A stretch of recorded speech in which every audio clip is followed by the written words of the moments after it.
السلام علیکم ورحمۃ اللہ وبرکاتہ۔ امید کرتی ہوں آپ سب خیریت سے ہوں گے۔ آج ہم سورہ بقرہ کے آخری لیسن کو کمپلیٹ کریں گے۔ تو الحمدللہ ثم الحمدللہ آج ہماری سورہ بقرہ کمپلیٹ ہو جائے گی، جو ہماری تلک الرسل تیسرے پارے کے پہ آ کے کمپلیٹ ہو رہی ہے۔ ٹھیک ہے، تو انشاءاللہ اس کے بعد ہم اپنی اگلی صورت کو سٹارٹ کر لیں گے۔ تو جب اس صورت میں ہماری جو ہے اس لیسن میں ہماری سورہ بقرہ کمپلیٹ ہو جائے گی، تو جلدی سے ہم اپنا جو ہے لاسٹ لیسنس جو ہے اوپن کر لیتے ہیں اپنی سورہ بقرہ کا۔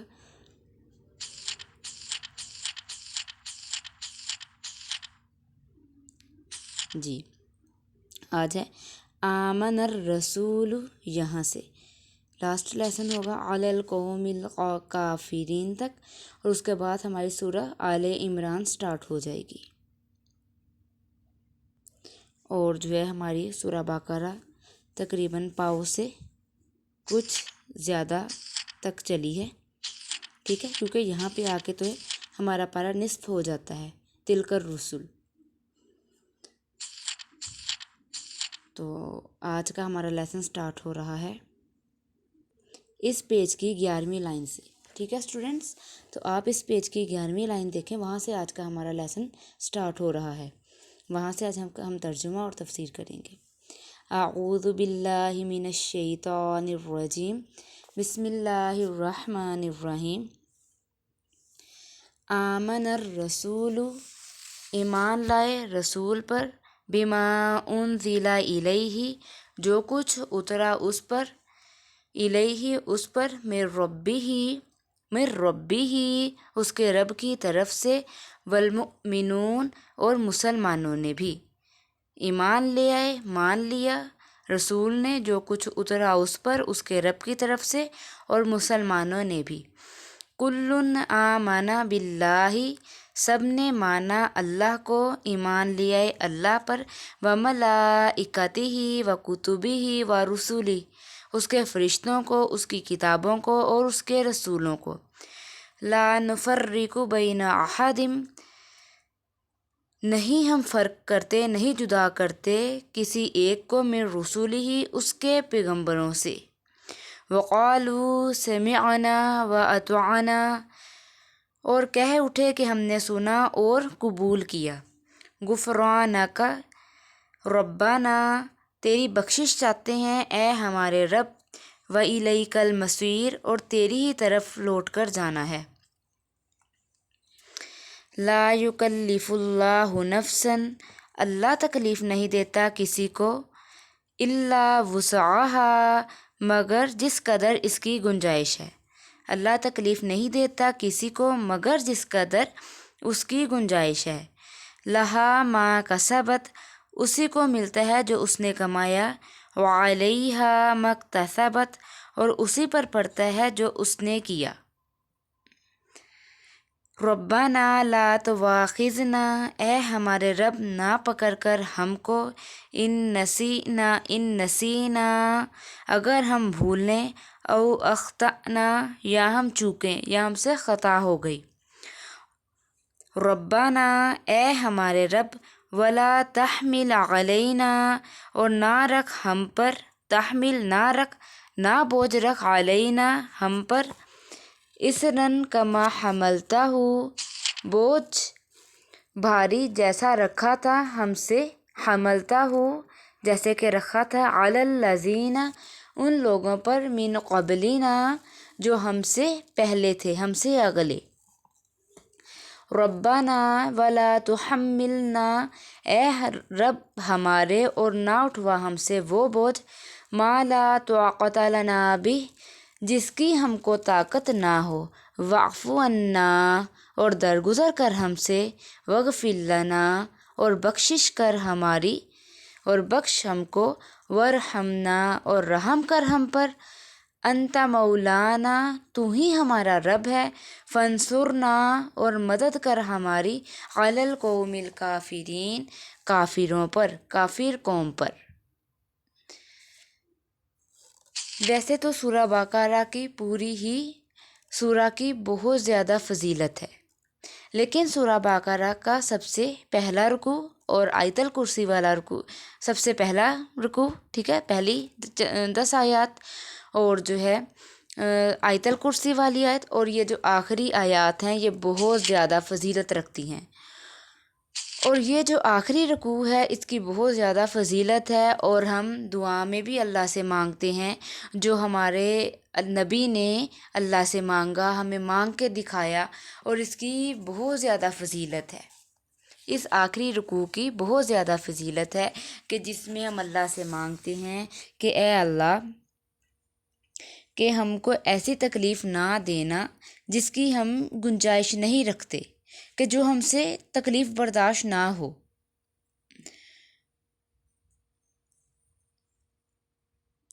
اور اس میں جو ہے ہم اللہ سے ہر قسم کی ربنا ربنا کہہ کے اپنے رب سے معافی مانگتے ہیں۔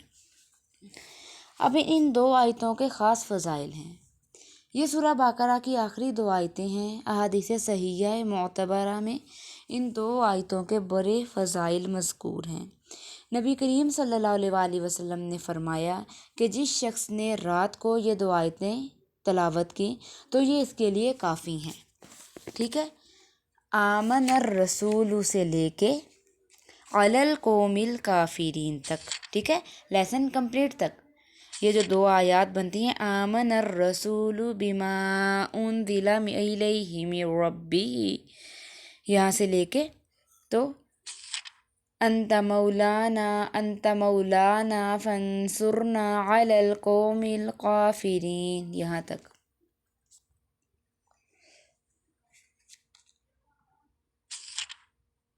ابن عباس رضی اللہ تعالیٰ عنہ سے روایت ہے کہ رسول اللہ صلی اللہ علیہ وآلہ وسلم نے فرمایا کہ اللہ تعالیٰ نے 2 آیتیں جنت کے خزانوں میں سے نازل فرمائی ہیں، جس کو تمام مخلوق کی پیدائش سے 2000 سال پہلے خود رحمان نے اپنے ہاتھ سے لکھ دیا تھا۔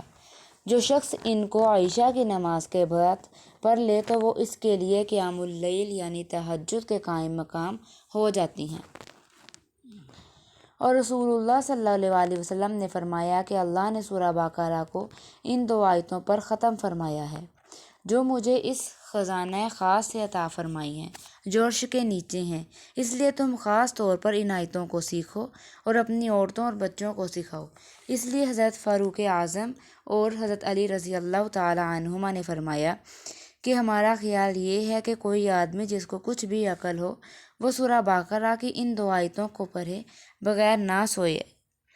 ان 2 آیتوں کی معنوی خصوصیات تو بہت ہیں، لیکن ایک نمایاں خصوصیت یہ ہے کہ سورہ بقرہ میں اکثر احکام شرعیہ اجمالاً اور تفصیلاً ذکر کر دیے گئے ہیں۔ اب اعتقادات، عبادات اور معاملات، اخلاق، معاشرت وغیرہ آخری 2 آیتوں میں سے پہلی آیت میں اطاعت شعار مومنین کی مدح کی گئی ہے، جنہوں نے اللہ تعالیٰ کے تمام احکام پر لبیک کہا اور تعمیل کے لیے تیار ہو گئے، اور دوسری آیت میں ایک شبہ کا جواب دیا گیا جو ان 2 آیتوں سے پہلی آیت میں صحابہ کرام رضی اللہ تعالیٰ عنہما کو ہو گیا تھا، اور ساتھ ہی اپنے فضل و رحمت بے حساب کا ذکر فرمایا گیا۔ وہ یہی تھا کہ جب قرآن کریم کی یہ آیت نازل ہوئی وَإِن تُبْدُوا مَا فِي أَنفُسِكُمْ أَوْ تُخْفُوهُ يُحَاسِبْكُمْ بِهِ اللَّهُ، جو کہ تمہارے دلوں میں ہے تم اس کو ظاہر کرو یا چھپاؤ، ہر حال میں اللہ تعالیٰ تم سے اس کا حساب لیں گے۔ آیت کی اصل مراد تو یہ تھی کہ اپنے اختیار اور ارادہ سے جو کوئی عمل اپنے دل میں کرو گے اس کا حساب ہوگا۔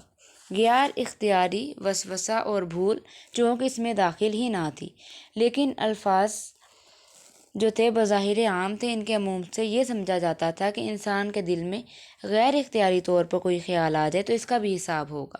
تو صحابہ کرام رضی اللہ تعالیٰ عنہما یہ سن کر پریشان ہو گئے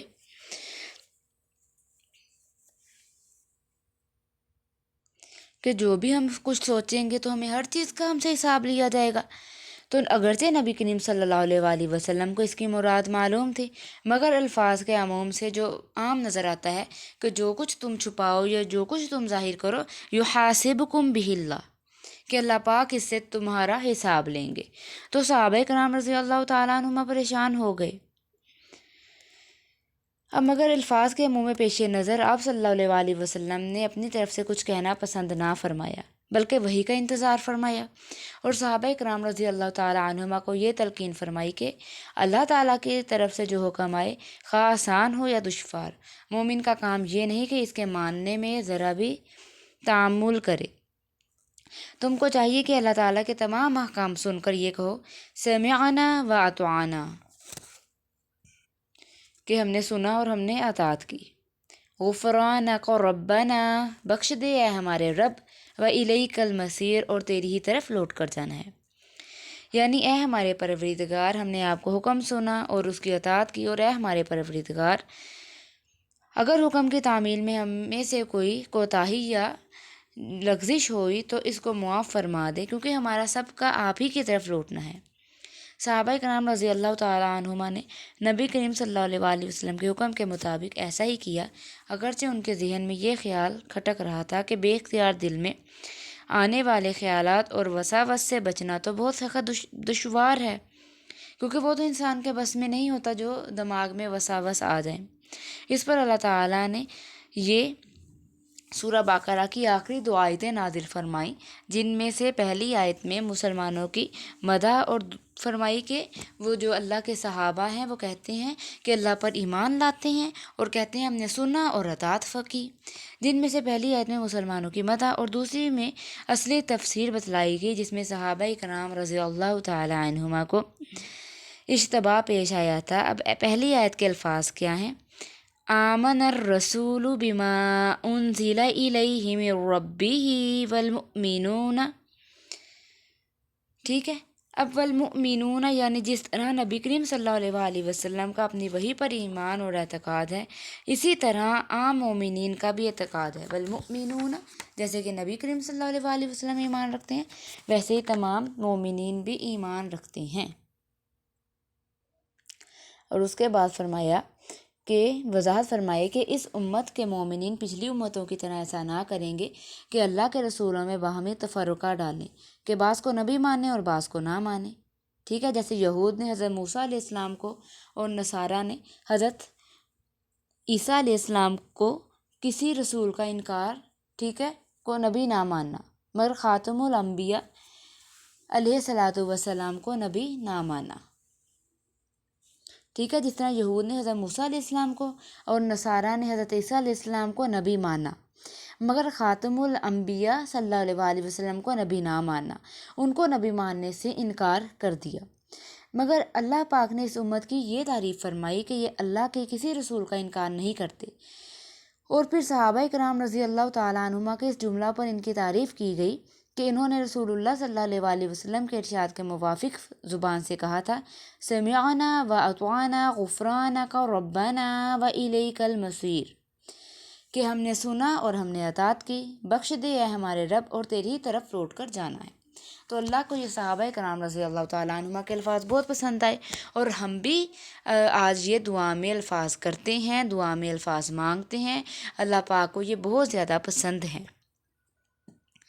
تو اللہ نے یہ بھی فرمائی کہ کیونکہ مسلمان ہیں، وہ اللہ کے مسلمان یہی کہتے ہیں کہ اللہ پاک نے جتنے جب سے دنیا بنی ہے جتنے رسول، پیغمبر، نبی بھیجے، ہم سب پر ایمان لے کر آتے ہیں۔ اللہ نے جو کتابیں نازل فرمائی ہم سب پر ایمان لے کے آتے ہیں۔ اللہ نے اپنے قرآن میں جو فرمایا، اللہ کے نبی نے جو فرمایا، ہم ہر بات پر سچے دل سے ایمان لے کر آتے ہیں، ٹھیک ہے۔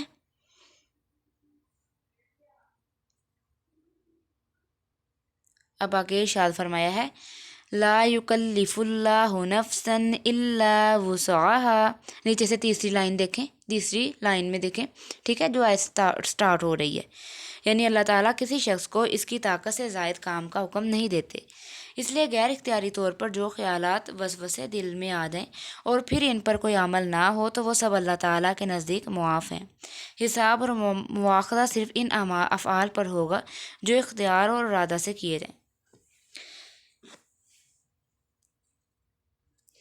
اب اس تفسیر سے جو خود قرآن نے بیان کر دی، صحابہ کرام رضی اللہ تعالیٰ عنہما کو اطمینان ہو گیا کہ غیر اختیاری وساوس اور خیالات کا حساب و کتاب اور ان پر عذاب و ثواب نہ ہوگا۔